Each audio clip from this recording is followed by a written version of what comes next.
दोस्तों, अब हम बात करते हैं शेपर मशीन के बारे में।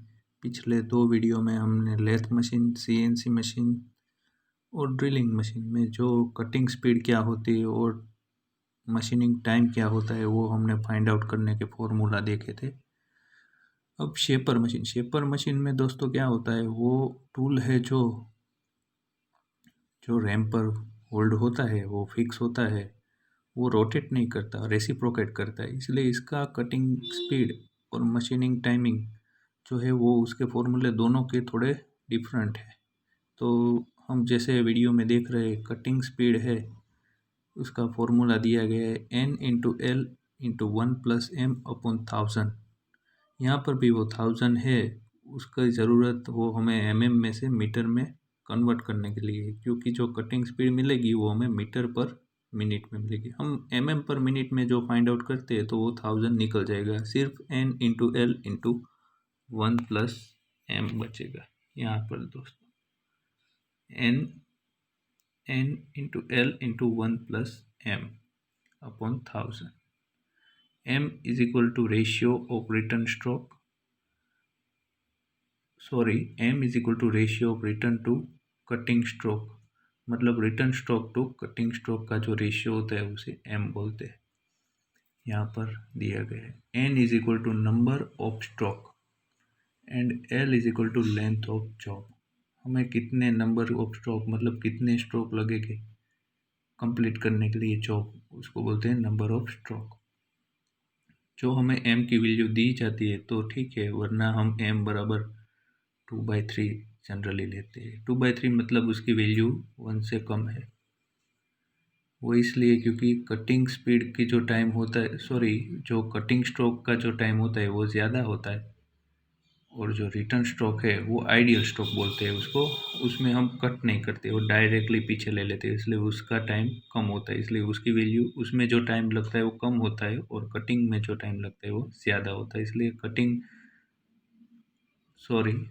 Return stroke to cutting stroke का जो रेशियो है होता है m बोलते हैं, उसका वैल्यू 2/3 होता है। जनरली इस प्रोपोर्शन में वो स्पीड रहती है, टाइम लगता है। स्पीड जितनी ज़्यादा लगेगी उतना टाइम कम, इसलिए रिटर्न स्ट्रोक का टाइम है वो कम होता है, क्योंकि उसमें कट नहीं होता है, इसलिए स्पीड जल्दी से वापस आ जाती है रैम मेन अपनी जो इनिशियल पोजीशन है उस पर।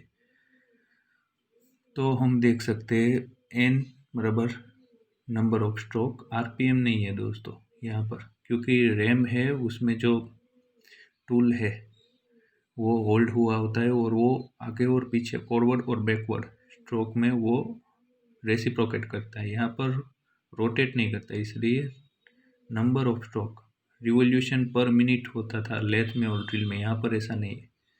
L = length of job and 1 + m, मतलब 1 + ratio of return stroke to cutting stroke. जो हमें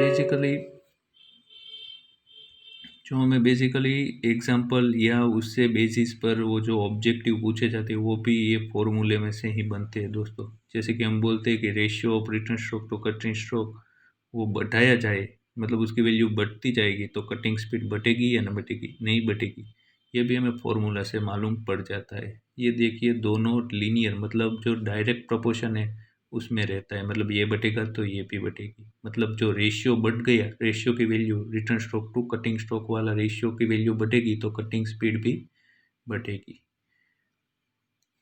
इसी तरह से नंबर ऑफ स्ट्रोक बढ़ जाएंगे तो भी कटिंग स्पीड बढ़ेगी। सेम इसी तरह हम देखते हैं machining timing for shaping A job on shaper machine. Machining timing भी हम देख सकते हैं L × B × 1 + m, cutting speed × feed × 1000।